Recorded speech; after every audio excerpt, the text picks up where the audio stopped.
And F block element का ये video number 8 है। लास्ट वीडियो में हम डिस्कस कर रहे थे पोटेशियम पर मैग्नेट के बारे में और हमने बताया था कि जो पोटेशियम पर मैग्नेट है उसका निर्माण हम मैग्नीज के पायरोलिसाइड एस के द्वारा करते हैं, जिसका फॉर्मूला है MnO2। क्लियर।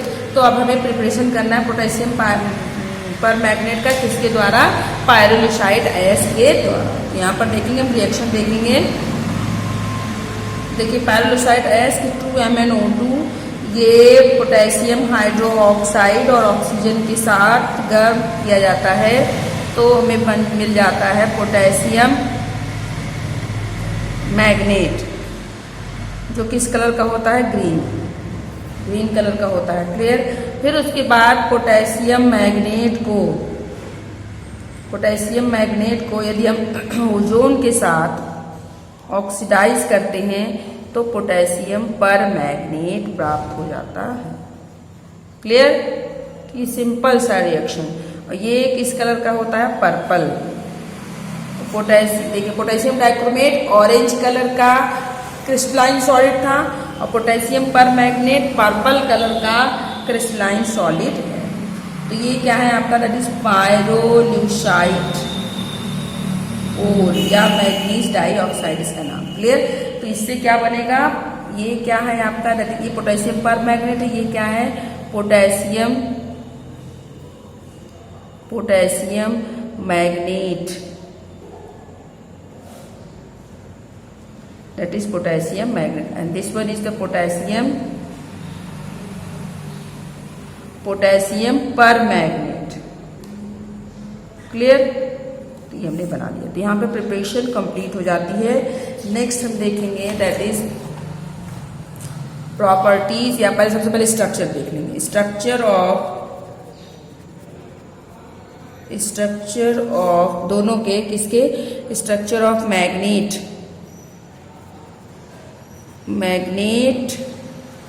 एंड पर मैग्नेट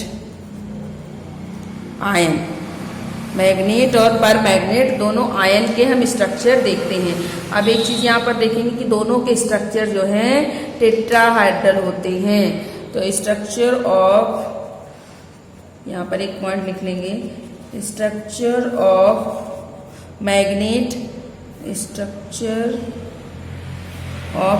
दैट इज मैग्नेट का फॉर्मूला हो जाएगा आपका, देखिए that is MnO4 manganate ion and पर मैग्नेट आयन। तो मैग्नेट आयन होगा MnO4 2- एंड पर मैग्नेट आयन का हो जाएगा MnO4- आर टेट्राहेड्रल। इन दोनों की संरचनाएं कैसी होती हैं? टेट्राहेड्रल, मैग्नेट और पर मैग्नेट आयन। तो अब सबसे पहले हम देखें स्ट्रक्चर ऑफ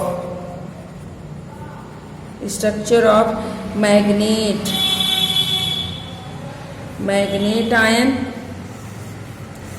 आयन का फॉर्मूला MnO4 2-। क्लियर। अब इसकी संरचना देख लेंगे। That is manganate ion MnO- क्योंकि 2 माइनस हैं, फिर डबल बॉन्ड O। ये क्या हो गया? मैग्नेट आयन, जो कि पैरामैग्नेटिक होता है।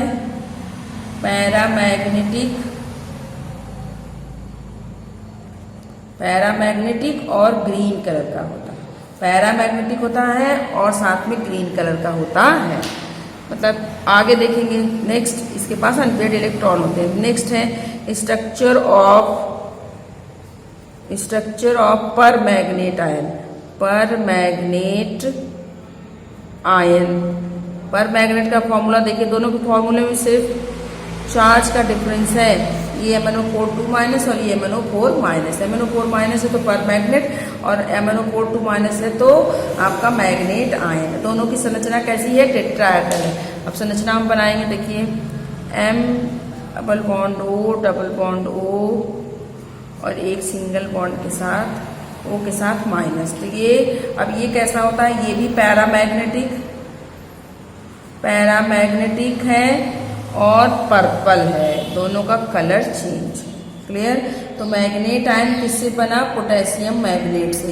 और पर मैग्नेट आयन किससे बना? पोटेशियम पर मैग्नेट। पोटेशियम पर मैग्नेट का फॉर्मूला KMnO4 और पोटेशियम मैग्नेट का K2MnO, याद रखेंगे, ठीक है। नेक्स्ट हमारा हेडिंग है properties of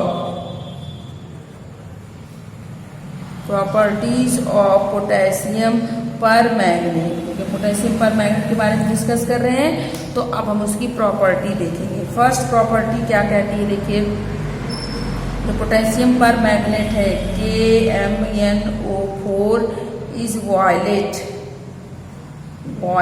purple violet crystalline solid. ये वायलेट कलर का क्रिस्टलाइन सॉलिड है जिसकी मेल्टिंग पॉइंट कितनी होती है? 523 केल्विन। जबकि हमने देखा था पोटेशियम डाइक्रोमेट ऑरेंज कलर का था और उस ऑरेंज कलर का क्रिस्टली ठोस था जिसकी मेल्टिंग पॉइंट 670 केल्विन थी और इसकी मेल्टिंग पॉइंट कितनी है? 523 केल्विन है और ये वायलेट कलर का क्रिस्टली ठोस होता है। क्लियर? इसके अलावा नेक्स्ट देखेंगे, इट इज सोल्यूबल इन, दूसरी property, it is soluble in water, पानी में घुलनशील होता है, पानी में विलय होता है, in water and it's aqua solution, मतलब इसका पानी में बनाया गया विलयन, it's aqua solution is purple, जो इसका एक्वा सोल्यूशन होता है वो पर्पल कलर का होता है। क्लियर? ये होता वायलेट कलर का है, लेकिन जब पानी में घोल देते हैं तो इसका सोल्यूशन कैसा हो जाता है? पर्पल कलर का। ये पानी में घुलनशील होता है और साथ में इसका एक्वा सोल्यूशन पर्पल कलर का होता है। नेक्स्ट हम देखेंगे, थर्ड है that is effect of heat. वहां पर भी देखा था हमने हीट का क्या प्रभाव पड़ रहा था, तो वहां पर हमने देखा था कि हीट से क्या इफेक्ट होता था। पोटेशियम डाइक्रोमेट को जब थे तो क्या मिलता था। अब यहाँ पर हम देखेंगे पोटेशियम पर मैग्नेट को हीट करेंगे तो क्या बनेंगे। पोटेशियम डाइक्रोमेट को हीट करते थे तो डाइक्रोमेट आयन बनता था, डाइक्रोमेट बन जाता था। उसी तरीके से पोटेशियम पर मैग्नेट को जब हीट करेंगे तो क्या बन जाएगा? मैग्नेट बन जाएगा। पोटेशियम पर मैग्नेट, इसको हीट किया तो ये क्या बन गया? That is magnet, potassium magnet. Clear? And that is potassium magnet. और ये क्या है? पोटेशियम पर मैग्नेट। नेक्स्ट हम देखेंगे, नेक्स्ट हमारे प्रॉपर्टी है इफेक्ट ऑफ एल्कलीज का, क्षार का क्या प्रभाव पड़ता है इसके ऊपर? पोटेशियम पर मैग्नेट के ऊपर। तो क्षार से जब ये रिएक्शन करता है तब भी पोटेशियम मैग्नेट ही बनाता है। तो पोटेशियम पर मैग्नेट जब हम इसको किसी बेस के साथ, किसी क्षार के साथ रिएक्शन करते हैं तो भी ये क्या बना लेता है? Potassium magnet. क्लियर? तो दिमाग में याद रखेंगे आप कि हीट, जब हम पोटेशियम मैग्नेट को गर्म करते हैं तब भी पोटेशियम मैग्नेट बनता है और जब पोटेशियम पर मैग्नेट को जब हम क्षार के साथ, किसी बेस के साथ रिएक्ट करते हैं तब भी हमारा पोटेशियम मैग्नेट ही बनता है। क्लियर? प्राप्त होता है। नेक्स्ट है, नेक्स्ट वन दैट इज है, और सबसे इम्पोर्टेंट, जैसे हमने कि डाइक्रोमेट में पढ़े थे, दोनों की प्रॉपर्टी लगभग मैच करती है। नेक्स्ट प्रॉपर्टी ऑक्सीडाइजिंग प्रॉपर्टी, तो ये भी एक प्रकार का ऑक्सीडाइजिंग अभिकर्मक है, is also an oxidising agent. Clear? तो KMnO4 potassium permanganate, KMnO4 acts as a very strong, a very powerful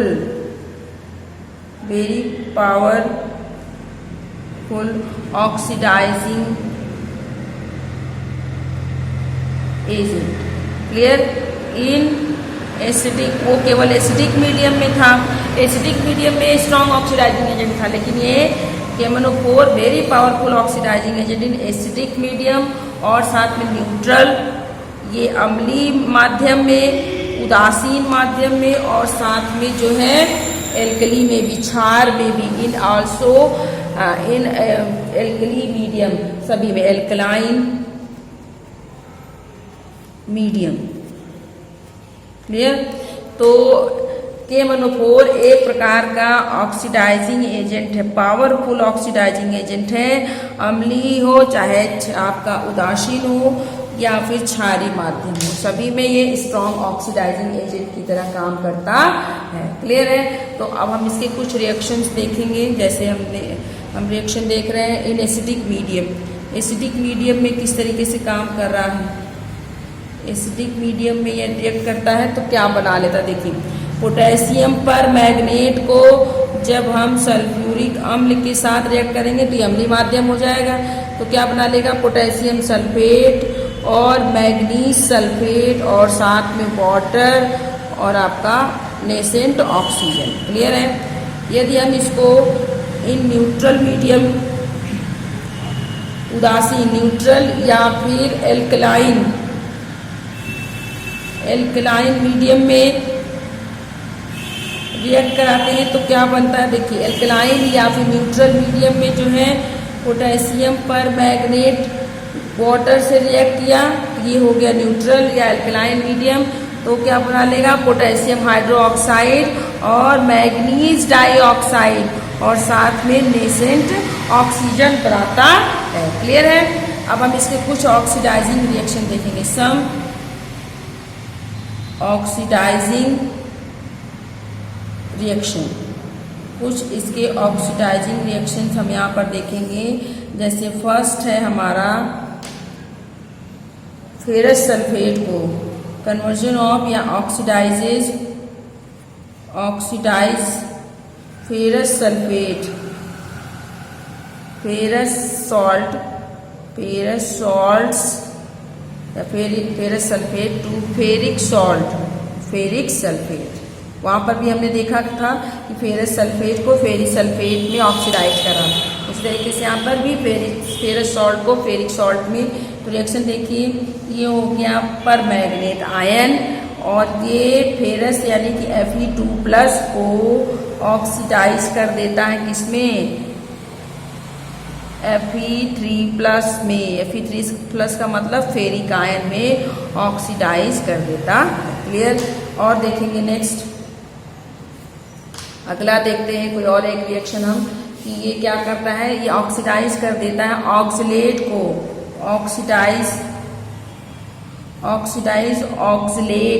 oxalate ion को ऑक्सलेट्स टू कार्बन डाइऑक्साइड। तो ऑक्सलेट को कार्बन डाइऑक्साइड में कन्वर्ट कर देता है। ऑक्सलेट का फॉर्मूला C2O4 2-, ये क्या है? Oxalate ion. क्लियर? तो ऑक्सलेट आयन को कार्बन डाइऑक्साइड में ऑक्सीडाइज कर रहा है। तो हम इसमें रिएक्शन देखेंगे किस तरीके से। देखिए, पर मैग्नेट जो है ये ऑक्सलेट के साथ रिएक्शन करता है और साथ में हाइड्रोजन है, क्या बन जाएगा? Mn2+ and carbon dioxide. Clear?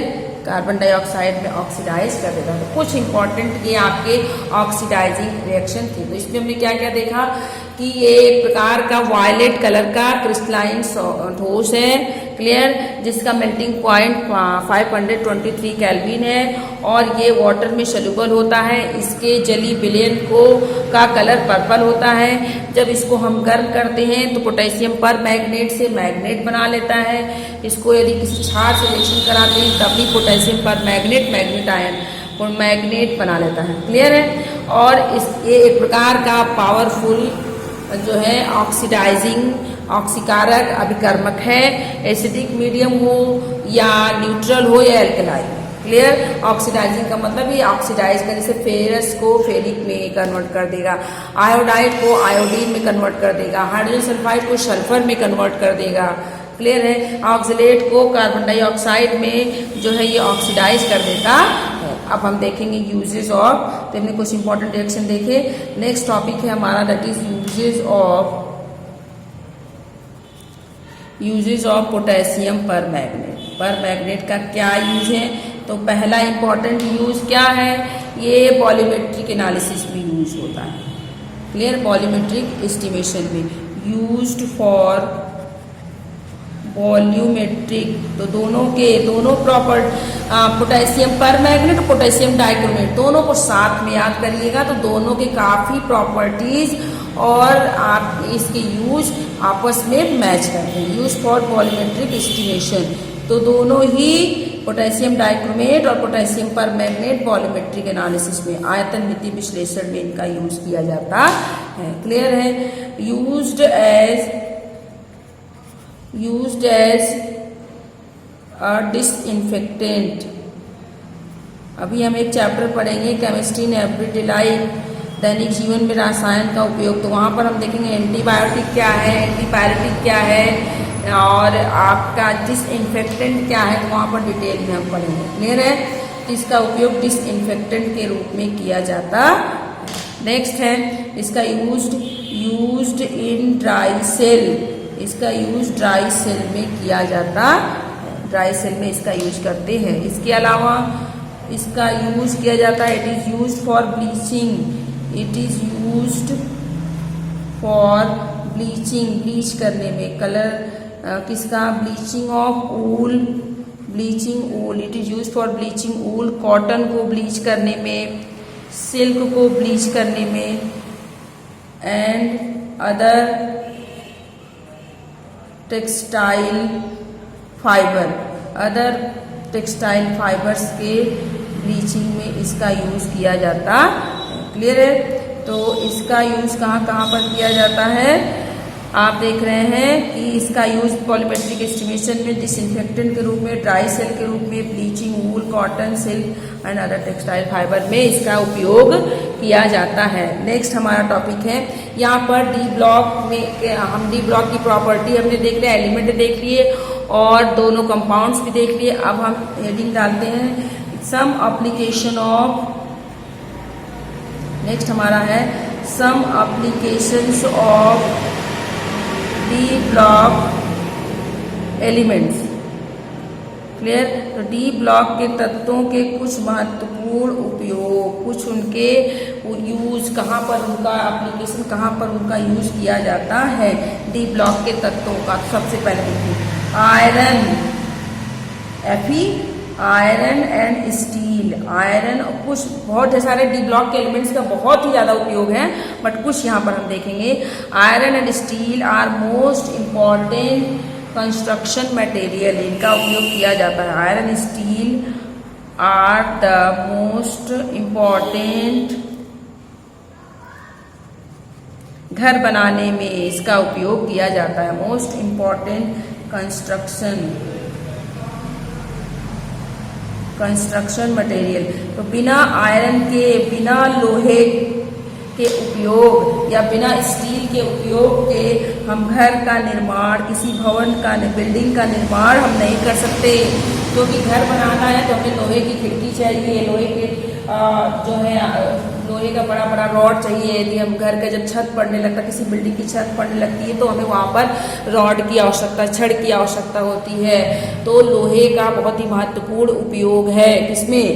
घर बनाने में, एज ए कंस्ट्रक्शन मटेरियल के रूप में लोहा और आयरन और स्टील का बहुत ही इम्पोर्टेंट यूज है, क्योंकि इसके बिना बिल्डिंग नहीं बनाई जा सकती है। नेक्स्ट एप्लीकेशन हम देखेंगे, इसका यूज होता है जिंक। अब देखिए ये भी एक प्रकार का डी ब्लॉक, ये डी ब्लॉक का एलिमेंट है। Zinc is used in the galvanisation, zinc is used in the galvanisation. अब गैल्वेनाइजेशन आप कहेंगे क्या होगा? अभी आपने एक चैप्टर पढ़ा है हमने गैल्वेनाइजेशन ऑफ आयरन, तो इलेक्ट्रोकेमिस्ट्री, विद्युत रसायन एक चैप्टर पढ़ा है, उसमें हमने पढ़ा था कोरोजन, संक्षारण क्या होता है। तो धातुओं की परत का धीरे धीरे क्षय होना ही संक्षारण कहलाता है। तो गैल्वेनाइजेशन क्या था? आयरन को जंग लगने से बचाने में जिंक का उपयोग किया जाता है। आयरन के ऊपर यदि जिंक की एक परत लग जाए तो उसका गैल्वेनीकरण रुक जाता। क्लियर?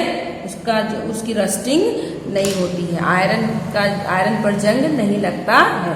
इसके अलावा आगे देखेंगे MnO2 is used in, manganese dioxide is used in dry cell, इसका उपयोग ड्राई सेल में करते हैं। And nickel cadmium used in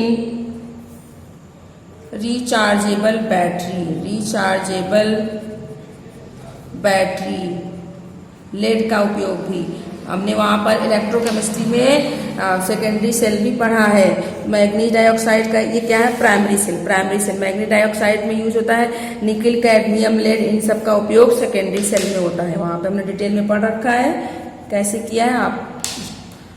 next हमारे पास है कॉपर निकिल। कॉपर हो गया, निकिल हो गया और स्टील हो गया, यूज्ड फॉर मेकिंग कॉइन, सिक्के बनाने में इसका उपयोग कहाँ पर करते हैं। कॉपर, निकेल, स्टील का उपयोग जो है कॉइन बनाने में, सिक्का बनाने में इसका उपयोग करते हैं। क्लियर है। इसके अलावा ये यूज होता है, यूज ढेर सारे ट्रांजिशन एलिमेंट हैं जिनका यूज होता है फॉर कैटलिस्ट बनाने में, यूज्ड एज कैटलिस्ट की तरह इसका उपयोग करते हैं। कुछ जैसे एग्जाम्पल हम देखेंगे यहीं पर। एग्जाम्पल में हम देखिए जैसे हमारे पास है निकिल, पैलेडियम, प्लेटिनम और बेरिलियम पेंटॉक्साइड, इन सब का उपयोग कहाँ पर करते हैं, यूज्ड एज ए कैटलिस्ट के रूप में इसका उपयोग करते हैं। और अभी जो हमने पढ़ा potassium permanganate KMnO4 and potassium dichromate K2Cr2O7, इसका यूज कहाँ करते हैं, used as an oxidising agent, बहुत इंपॉर्टेंट है, ऑक्सीकारक अभिकर्मक के रूप में इसका उपयोग करते हैं। पोटेशियम डाइक्रोमेट और पोटेशियम परमैंगनेट का उपयोग, ये कुछ इंपॉर्टेंट एप्लीकेशन हो गए डी ब्लॉक के। इसी के साथ हमारा डी ब्लॉक खत्म हो जाता है और हम डी ब्लॉक के बाद अब क्या पढ़ेंगे, अबाउट एफ ब्लॉक। तो हमारा नेक्स्ट टॉपिक है that is F block element. तो डी ब्लॉक को हमने देखा कि डी ब्लॉक में क्या क्या था। अब हम एफ ब्लॉक के बारे में बात करते हैं कि एफ ब्लॉक के एलिमेंट में क्या क्या चीजें हैं, या एफ ब्लॉक को क्या और क्या कहते हैं, एफ ब्लॉक में कितने एलिमेंट हैं, इनको कितनी श्रेणियों में बांटा गया है। तो एफ ब्लॉक के बारे में हम नेक्स्ट वीडियो में डिस्कस करेंगे।